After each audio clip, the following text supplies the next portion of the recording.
Everyone, welcome to my channel IT classes by Nishi Saba. मैं हूं आपकी निशी और आज हम लोग पढ़ने वाले हैं फंक्शन इन सी। फंक्शन क्या होता है सी में, वो आज आपको हम एक्सप्लेन करने वाले हैं। इससे पहले वाले वीडियो में मैंने आपको बहुत सारे सी के वैल्यूज बताए हैं, तो वो सब आप एक बार ज़रूर देख लीजिए वो वीडियो, ताकि आपको ज़्यादा अच्छे समझ में आए कि फंक्शंस क्या होता है सी में।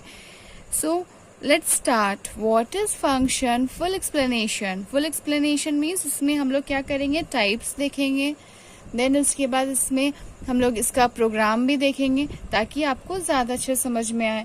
देन फिर इसमें हम लोग क्या फंक्शंस को कैसे कॉल कर सकते हैं, कितने टाइप्स में कॉल कर सकते हैं, ये सारा हम लोग आपको डिफाइन करके हम बताने वाले हैं। So let's start. Function is a block of program. Function क्या है, एक ब्लॉक ऑफ प्रोग्राम है which execute in different blocks, जो कि एग्जीक्यूट होता है डिफरेंट ब्लॉक्स में। मतलब फंक्शन क्या होता है, ये एक ब्लॉक होता है प्रोग्राम का जो कि हम लोग इसको एग्जीक्यूट करते हैं डिफरेंट ब्लॉक्स में। It is also a block of code which only run when it is called. ये क्या होता है, ये एक ब्लॉक ऑफ कोड है, ये तभी रन करता है। विच ओनली रन मतलब ये तभी रन करता है व्हेन इट इज कॉल्ड, मतलब जब इसको हम लोग कॉल करेंगे तभी ये रन करेगा। We can pass data known as parameter in a function. हम लोग इसमें क्या पास करते हैं, डाटा वैल्यू पास करते हैं, जिसको हम लोग पैरामीटर बोलते हैं इनटू अ फंक्शन में। तो यहाँ पे बोला गया है कि हम लोग इसमें डाटा वैल्यू पास करते हैं, जिसको हम लोग पैरामीटर बोलते हैं फंक्शन में। तो ये था इसका डेफिनेशन। अब चलिए हम लोग एक और डेफिनेशन बताते हैं, ताकि ये दोनों डेफिनेशन ऑलमोस्ट सेम ही है, बट यहाँ पे हम अलग अलग करके आपको बता रहे हैं। जो आपको इजी लगे वो आप एग्जाम में अपने लिख सकते हैं। So we can also say that a function is a set of statement. हम लोग ये भी बोल सकते हैं कि फंक्शन क्या है, ये एक सेट ऑफ स्टेटमेंट है दैट टेक इनपुट्स। ये क्या करता है, इनपुट लेता है, do some specific computation and produce output। ये फर्स्ट क्या करता है, ये इनपुट लेता है, कुछ हम लोग का स्पेसिफिक कंप्यूटेशन करता है, देन लास्ट में क्या करता है, प्रोड्यूस करता है आउटपुट, मतलब हम लोग को आउटपुट कर देता है। तो फंक्शन को हम लोग क्या बोलेंगे, सेट ऑफ स्टेटमेंट भी बोलेंगे, जो कि इनपुट लेगा, देन वो कुछ अपना कंप्यूटेशन करेगा, कैलकुलेशन करेगा, और उसके बाद हम लोग को आउटपुट दिखाएगा। तो ये था फंक्शन का सेकेंड डेफिनेशन, ये था फर्स्ट डेफिनेशन। आपको जो डेफिनेशन बेटर लगे, जो ज्यादा अच्छा समझ में है, वो आप एग्जाम में लिख सकते हैं। अब चलिए हम लोग इसका टाइप्स देख लेते हैं कि फंक्शन के कितने टाइप्स होते हैं। In C language function is divided into 3 parts. C language में फंक्शन जो है वो 3 पार्ट्स में डिवाइड है। फर्स्ट है यूजर डिफाइंड फंक्शन, सेकेंड है लाइब्रेरी फंक्शन, थर्ड है प्री डिफाइंड फंक्शन। तो यूजर डिफाइन फंक्शन क्या होता है कि जो यूजर डिफाइन करता है, मतलब यूजर बनाता है, यूजर क्रिएट करता है, उसको हम लोग बोलते हैं यूजर डिफाइंड फंक्शन, जैसे क्रिएटेड बाय यूजर। तो जैसे कि सम हो गया, तो सम नाम का फंक्शन ये क्या हुआ कि यूजर क्रिएट किया है, तो इसीलिए इसको हम लोग यूजर डिफाइंड फंक्शन बोलते हैं। देन लाइब्रेरी फंक्शन जो कि लाइब्रेरी फंक्शन होता है, जैसे प्रिंट ऑफ हो गया, स्कैन ऑफ हो गया, तो ये सब क्या हो गया, लाइब्रेरी फंक्शन। देन इसके बाद प्री डिफाइंड फंक्शन जो प्री डिफाइंड रहता है, ऑलरेडी डिफाइंड किया रहता है फंक्शन, उसको हम लोग प्री डिफाइंड फंक्शन बोलते हैं। तो ये 3 टाइप्स था फंक्शन का, user defined function, library function, pre defined function. अगर आपको एग्जाम में पूछा जाएगा कि फंक्शन के कितने टाइप्स होते हैं, तो आप ये लिख सकते हैं कि फंक्शन के 3 पार्ट्स होते हैं या 3 टाइप्स होते हैं। Then first user define, second library function, third predefined function। चलिए यहाँ तक आई होप आपको समझ में आ गया होगा जो भी अभी हम एक्सप्लेन किए।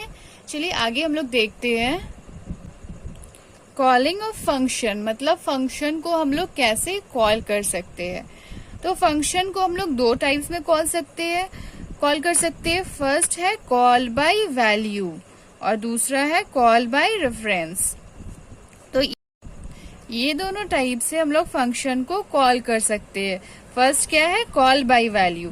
Actual value is change while making a program, which नहीं होगा यहाँ पे, वाइल होगा। वाइल मेकिंग अ प्रोग्राम, मतलब अगर हम लोग प्रोग्राम लिखेंगे उस समय क्या होगा कि जब हम लोग कॉल बाय वैल्यू यूज करेंगे तो इसका एक्चुअल वैल्यू जो होगा वो चेंज हो जाएगा। और नेक्स्ट क्या है, कॉल बाय रेफरेंस, ये है सेकेंड कॉलिंग फंक्शन। इसमें क्या होता है, actual value is changed, sorry actual value is not changed, sorry ये थोड़ा उल्टा हो गया। कॉल बाय रेफरेंस में क्या होता है, एक्चुअल वैल्यू इज चेंज्ड, मतलब इसका एक्चुअल वैल्यू चेंज हो जाता है। और कॉल बाय वैल्यू में क्या होता है, actual value is not changed, इसमें एक्चुअल वैल्यू जो रहता है वो चेंज नहीं होता है।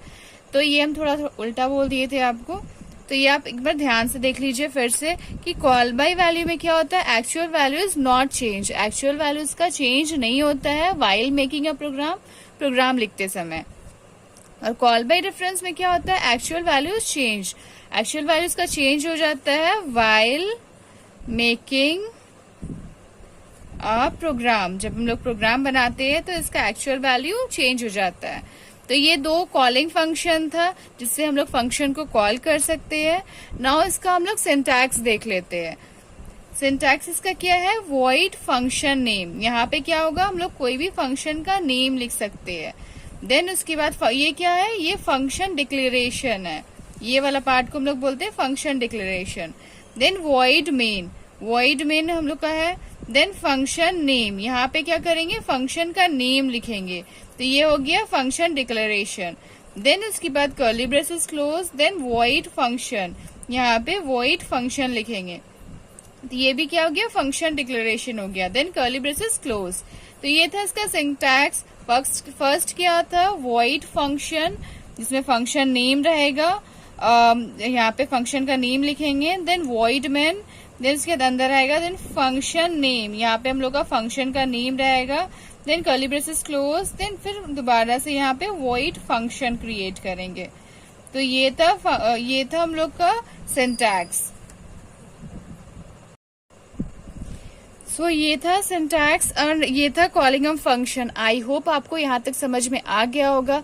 हम अपने नेक्स्ट वीडियो में इसका प्रोग्रामिंग भी आपको करके दिखाएंगे। अगर आपको प्रोग्रामिंग देखना है तो मेरा नेक्स्ट वीडियो जरूर देखिएगा, ताकि आपको इसका प्रोग्रामिंग भी अच्छे से समझ में आए। आई होप अभी तक हम आपको जो भी एक्सप्लेन किए है वो आपको समझ में आया होगा। अगर समझ में आया है, अगर आपको पसंद आया मेरा वीडियो, तो एक लाइक जरूर करिए और मेरे चैनल को सब्सक्राइब जरूर करिए। So thank you.